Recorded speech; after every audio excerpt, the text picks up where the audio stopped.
It's a cold winter's evening as I wander the streets of Cambridge towards King's College, with its white and grey Gothic towers pointing upwards into a black, moonless sky.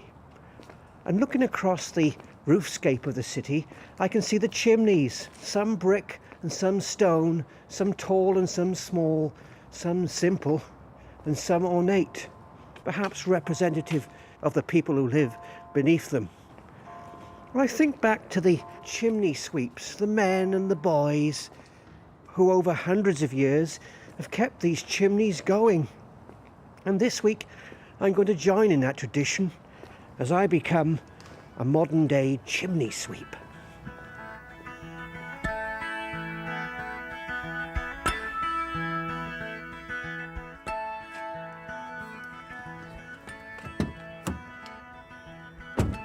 This must be it. A little green Land Rover, and on the side of it it says Chimney Sweep, J.L. White.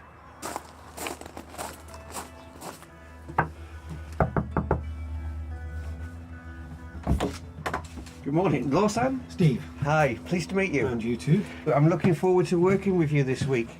Have we got a lot set up? It's a very busy time of year, the run into Christmas, so yeah, we've got plenty set up for you.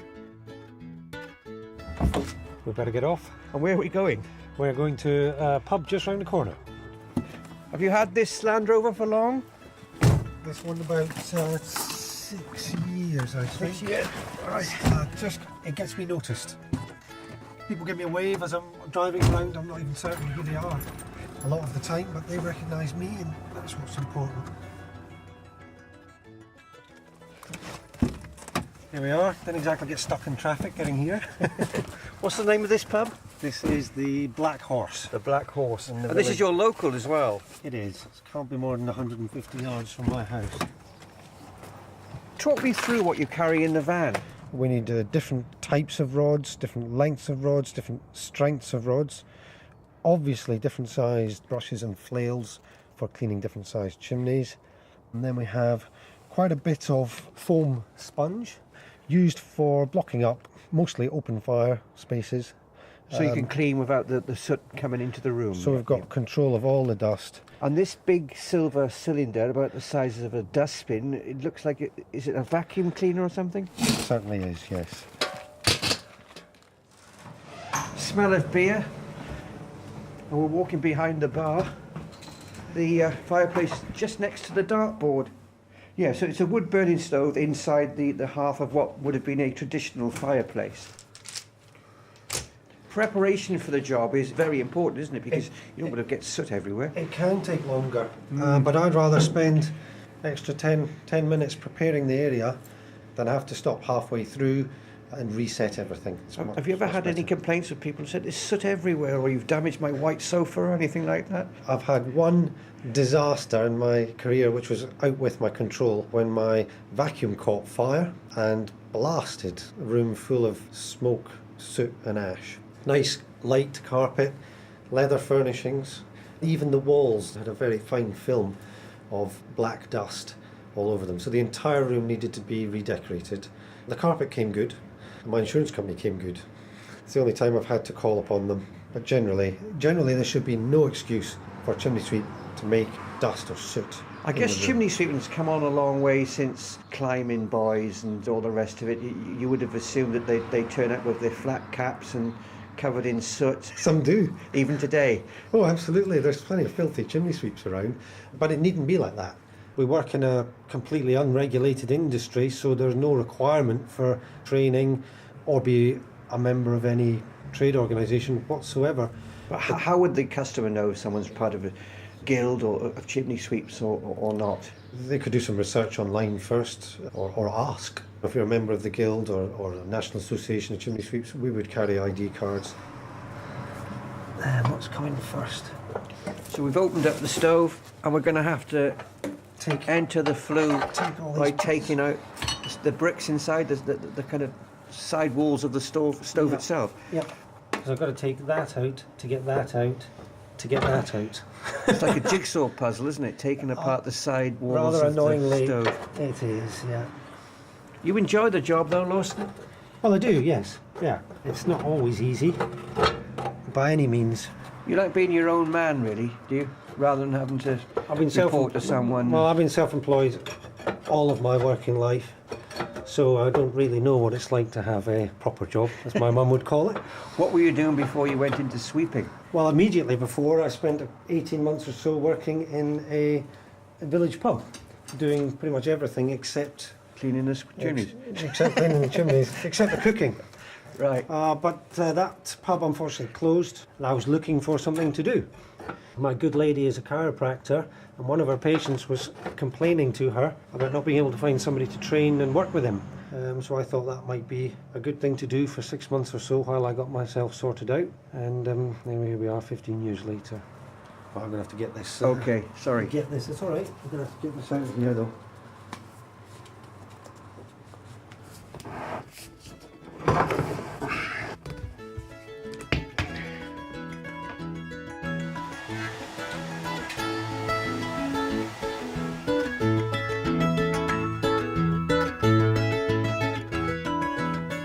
So Lawson, how much does the average chimney sweep charge per chimney? For a normal sort of job, somewhere between 45 and 80 pounds, something like that. And it's not just chimney sweeping, is it? You can remove birds' nests, for example. Birds' nests are a common thing. The installation of wood-burning stoves or fireplaces, fitting chimney pots, repairing chimney stacks, repointing, all these sorts of things, yes.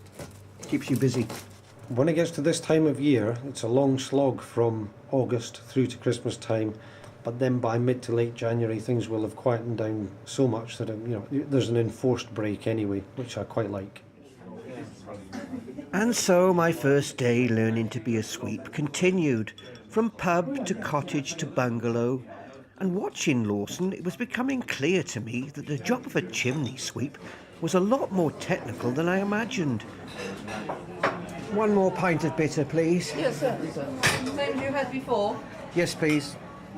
So that evening, it was back to the pub, homework in hand, to prepare for day 2.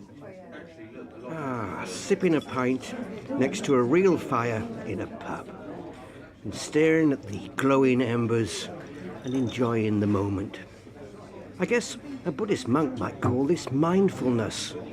But, alas, Lawson's given me a chimney sweeping training manual to read. 149 pages. Updrafts, downdrafts, combustion and harmful gases. Having digested the weighty Guild of Master Chimney Sweeps manual, I was ready for day 2.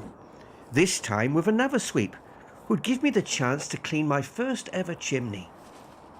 Well, it's early morning, and today I'll be chimney sweeping with a guy called Ralph, who's apparently ex-army. Good morning. Oh, hello, Steve, Ralph. hi. Pleased to meet you. Yeah, Pleased hi, to pleased meet to meet you too. I'm looking forward to today. Excellent, good. It's a lovely morning, isn't it? It is a little bit nippy. So, Ralph, we're on our way to the first job. What is it? To be honest, I don't know what it's going to be. So when we get a bit closer, what I'll start doing is going through my approach procedure, as I like to call it. So just getting a feel for the house itself, and from the outside, you can sort of have a good guess as to what sort of appliance is going to be inside, the state of the fireplace, so on and so forth. How long have you been sweeping? This is about year 4 or year 5, I think. Well, not I can't so remember. long then. No, not so long ago, no. And before that, what were you doing? Before that, I worked for the Office for National Statistics on a fixed contract as an area manager for the A census. desk job. Well, a field desk job, I'd like to call it. And then prior to that, I was an import-export manager for a firm that exported fresh produce, mainly potatoes, to Mediterranean rim countries, Canaries, Spain, that kind of thing. That was a really nice job, thoroughly enjoyed that. What happened? Why did it go? Spain. We've succumbed to the downturn in the economies of the Mediterranean rim countries. You know, you had the Arab Revolution, which is great so long as you're not involved in selling potatoes to Libya or Egypt or Italy or that kind of thing. And of course Spain has got huge problems. And the long and the short is we didn't get paid. And before that, were you involved with the military? Yeah, I spent about best part of 30 years. I think it's about 29 years in the army. I started off as a private soldier and left as a lieutenant colonel commanding officer. So if you like, I went through the mincer all the way. I guess when you come out of the army, it's difficult to kind of find something, isn't it? But you've been very adaptable. And, Well, the answer to that is both yes and no. I mean, people, in the nicest possible way, people have got this stereotype that someone's left the army or leaving the forces, that they've become sort of institutionalised, they're inflexible, they can't think for themselves. And it really, really annoys me that you're almost... People almost take pity. Oh, that amount of time in the armed forces, it must be awful for you coming out. Not a problem. If you're the kind of guy who, irrespective of whether you're in the armed forces or not, if you're that kind of person who is adaptable, flexible, has foresight, then you're going to be able to do anything. So, chimney sweep, have you booked me today? Yeah. Excellent. Should we let the dog in? Come on. He might have booked Ralph, but instead he got me, a complete novice, to clean his rather large Victorian brick chimney. Ralph was a very exacting teacher. First of all, is just prove the flue, make sure there's no obstructions in there, make sure there's no bird's nest, make sure there's been no collapses or anything like that. Connect a new rod to the bottom. Having checked for any major blockages using a torch and mirror, you then cover the front of the entire fireplace with large foam blocks with a slot cut in the middle. It's through this slot that you insert your rod and brush, pushing slowly up the chimney, up, up and up, adding new flexible rods all the time.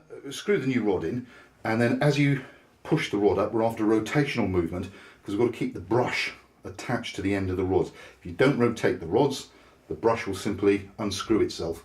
Okay. Okay? Yeah. Right, over to you then. I was off. If I just stop you there. Ah, no, not quite. It's easier if you put your, keep this knee on the ground, put that foot on the ground. Right. That's it. And if you put that knee, your left knee against the foam block, Yeah. and then twist your body that way. So I'm kind of perpendicular. Just a little to the bit of an brick. angle to it, yeah. Yeah. There you go.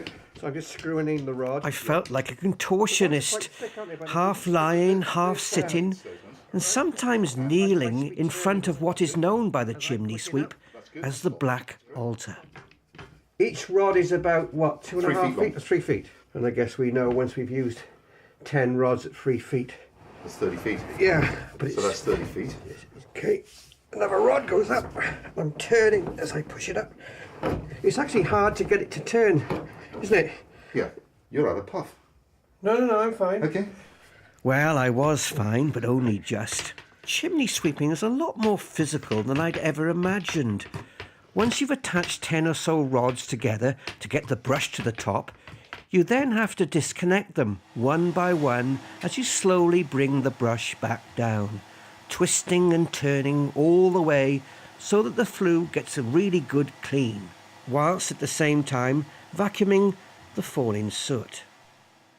Well, your chimney's all nice and clean. Yes, I saw you dabbling. I was concerned. I thought, hello, what's going to happen here? Right, so if I just discuss this with you, what's come down is soot and old bits of lining, which is to be expected. But something for yourself, a tremendous amount of paper has just gone out of sight round the up through the threads and then just rests on the ledge on the inside. Old receipts, stuff like that. Oh, right, that's where I use that to build up the Yeah. fire. My advice would be don't put Don't any do that. newspaper, don't put any paper on it at all. What you're doing, you're dirtying your flue. The ash from paper is quite heavy, and it doesn't have the escape velocity really to get out of the flue. And what it does, it tends to stick to the side of the chimney as it goes up. And what isn't burned just rests just inside, just down the side there. And what you're doing is you're lending yourself to that then catching fire and disappearing up the flue, getting stuck and starting a chimney fire. Oh, right. There's always that possibility. Oh, yeah. So my advice would be don't put any paper on the... I'll invest in a shredder then. Yes.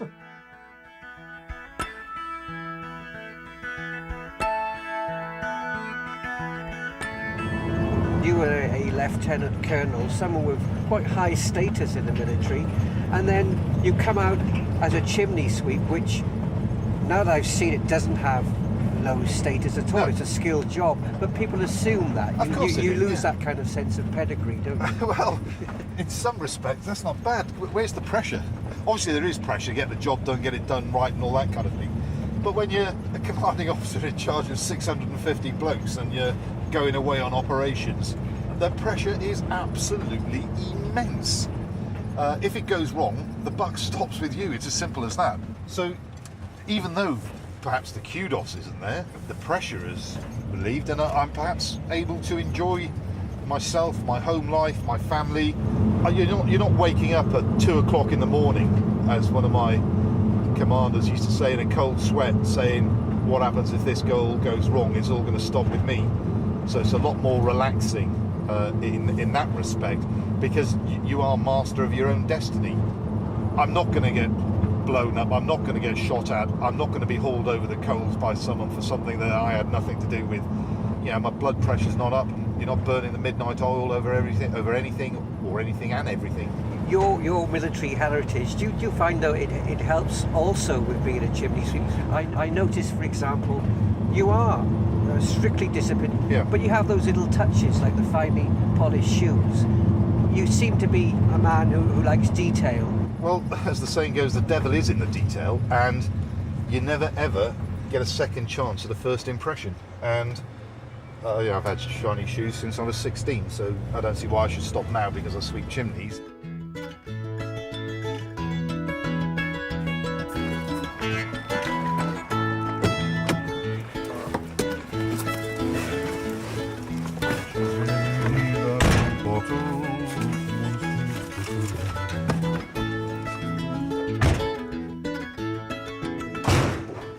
It's a lovely place you've got here. Thank you, thank you. Basically, as a 150 years old, at 18 something or other, but it was such a mishmash that when we came here, we started attacking it and never really stopped. You were using it and then started smoking, or you hadn't used it, or you haven't used it this year, or I can't remember. Well, you cleaned it for us. I did, yeah. Not long before the end of last No, that's right, season. And the first time we wanted to use it this year, out came the fumes and the smoke, permeated our bedroom, which is above this, and that prompted my call to you. And you said, there's a bird up there. Or a nest, yeah. Well, I think it was last time I spoke, there was a bird's nest in there, wasn't Yeah, there? that's right. So what evidence do you look for if there's a bird's nest up there? This is what we're concerned. We're starting to get some twigs from inside it, and that's a sure sign that there's been some form of nesting has taken place. You don't know until you start sweeping the chimney. So, right, excuse me while I'm going to go out and get my bird nest removal gear. We've established there's a bird's nest about halfway up Yeah, the chimney. just less than halfway. So you're hitting the foundations Yeah, of yeah, yeah. this nest. Yeah, we're hoping that it's only a 2-foot nest that has slid half the way down the chimney. Otherwise, it's a 20-foot nest, and I'm right at the bottom of it. So I've got to crack on if you don't mind. As Ralph cracked on, he pulled endless amounts of twigs and branches down the chimney and into the fireplace, using a hook attachment designed for the job. Apparently, the birds, usually jackdaws, build the nest by dropping twigs down the chimney until one catches. From there, they keep dropping more twigs, more branches, until the nest reaches the top, which is why a nest can be anything from a couple of feet to the entire length of the chimney. So what we've got is a load of twigs and mud or guano or something that's quite densely packed. And then we're starting to get into this grass and down and fluff and goodness knows what else, which is normally at the top of the nest where the eggs are laid and all that kind of thing. So I'm quite pleased about that, but as you can see, there's a tremendous amount of stuff still up on this inner ledge is the only way I can describe it. It's usually a jackdaw that does this, isn't it? Yeah, I would say so. Jackdaws, they're notorious for it. And the amount of dead jackdaws that you pull out of nests where they've collapsed, it's pretty much the proof is in the pudding, so to speak. You know. Well, they've collapsed and fallen They into collapse, the fire. they fall in. They don't fall to the fire, they just fall down the flue and then they can't get out because they can't get any lift. What got you into chimney sweeping in the first place? Did you meet a friend doing it or something? Or? No, it was whilst I was working for the Office for National Statistics, I was working from home. And it was a wet November day. It was in the afternoon, about 2:30, starting to feeling a bit weary. there was a knock on the door, and bizarrely enough, it was Lawson. I didn't know him as Lawson then, the chimney sweep. And I went off and did whatever it was I was doing, and he came and saw me, I don't know, 45 minutes, an hour later, and said, right, that's it, I'm done. Certificate issued, off he went, and I thought, that is a kind of thing I would like to do. It's there's a beginning, a middle, and end. The job's done, and he's moved off to the next one. And when I was in the army, there's so many jobs you start, and because you get posted, you never see the end of it, and you just think, crikey, and you go back 2-3 years later, and it's still going on, it's still ongoing. You think, God, there's no end in sight for this project. Whereas here, we're here now. Hour's time, it'll all be done and dusted. We'll be on our way to the next job. If somebody had told you when you were a lieutenant colonel in the army that you were going to be a chimney sweep in 10 years, would you have believed them? I'd have probably had a bit of a laugh with them and said, don't be so ridiculous. I'm going to be Chief of the General Staff, can't you see? Now look, I've got to push on here. Right.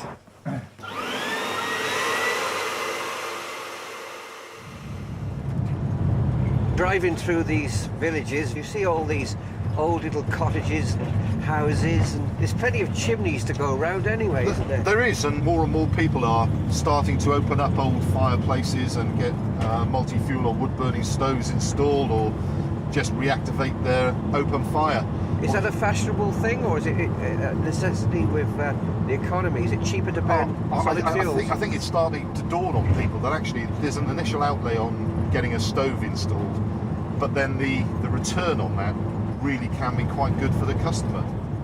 And again, when people ask my advice, I always ask, what do they want from their stove? Is it just going to be, you're just going to use it once or twice a week, or is it going to become part of your integrated heating plan for the house? Do you want a back boiler on it? And then of course, how long are you going to live in the house? If you're only going to live in the house 2 years and then you're going to move on, it's probably not going to be cost effective for you to fit your stove, or to have a stove fitted, sorry.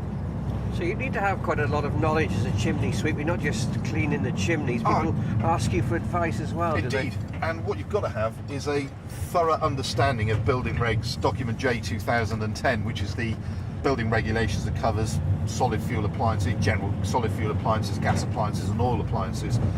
It's not that strictly regulated in the UK though, but No. do you know if it's more regulated overseas or other parts of Europe? Oh yeah, without a doubt. And I think the Germans, they've got a very, very well regulated system where I believe I'm correct in saying that the chimney sweep, and we'll call them a chimney sweep, but they do far more than that. They're your gas safe engineer. Anything with a flue that vents into a flue, they take care of, and it's very regimented. And I think they've got a 3-year degree course running on it. It'd actually be nice if we could go that way, because people don't realise, I think, how dangerous malfunctioning appliances are. The Guild of Master Chimney Sweeps, which is my governing body, that they're sort of working very closely with the National Association of Chimney Sweeps, which are the two lead organisations, and coming up with unified plans and policies. So the certificates we write are all pretty much the same. The way we do things, the processes of doing things have all become a lot more standardised, which I think is very good news. So if one chimney sweeps goes there and does something, he's from the guild, you know that a standard of work has been carried out. That's good for me, but more importantly, it's very, very good for the customer, because they know what they're getting. There is a laid down format of work that they know will be provided for them. The more I chatted to Ralph about the job of a chimney sweep, the more perplexing it was that anybody, me included, could become a sweep with no training at all. Although, with all the fireplaces being opened up these days and the fashion for wood-burning stoves, it has become something of a recession-busting industry, so you can understand why some people want to give it a go. The rest of the week brought more wood-burning stoves to clean, more fireplaces, and another jackdaw's nest to remove. And so it came to my last day, under the watchful eye of Lawson White, who I started out with at the beginning of the week. Hello. Hi, morning. Hi, I've come to clean your chimney. Thank goodness for that. Can I come on in? Yes, of course. Thank you. Step right in. And here it is. Nice big fireplace. The thing about the brush is it's 14 inches across and the chimney's only 9 inches square, so there's a lot of resistance And as Lawson's taught me, I need to really give the rod a good 180-degree twist as it's coming down. Sharp upwards and then back down again. We'll need to do that again Oh, okay. to clean this chimney properly. So up again. There's a definite art to sweeping some chimneys. You over time develop a feedback from the equipment, using the rods inside a chimney, especially manual sweeping of chimneys with rods and brushes. You can feel some things that are going on, and there's a picture appears in your head of what's going on inside that chimney, and if there's a problem, quite how you might get around it. The brass connectors have become tight, so I have to hammer those. Well, I've got a mould grip. I'll just tap them with a mould grip, loosen the thread. It can become a bit of a lonely existence, although you are working in people's houses the whole time. The work you're doing is on your own.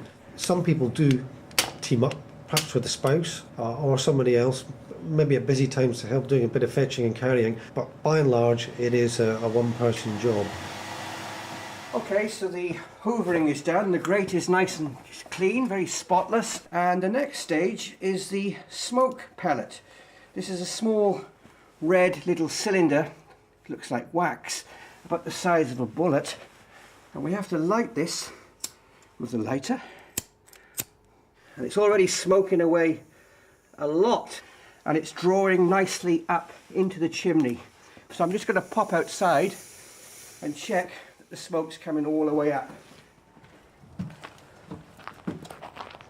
And looking up, the smoke is nicely coming out of the pot at the top, so it's a good job. Well, loading the rods back into the van for the final time. It's been a good week.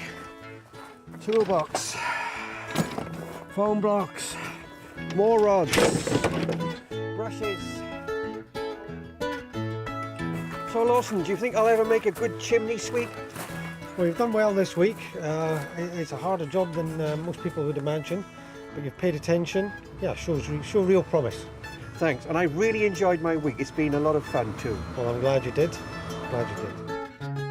Vacuum cleaner, clips, blankets, tools.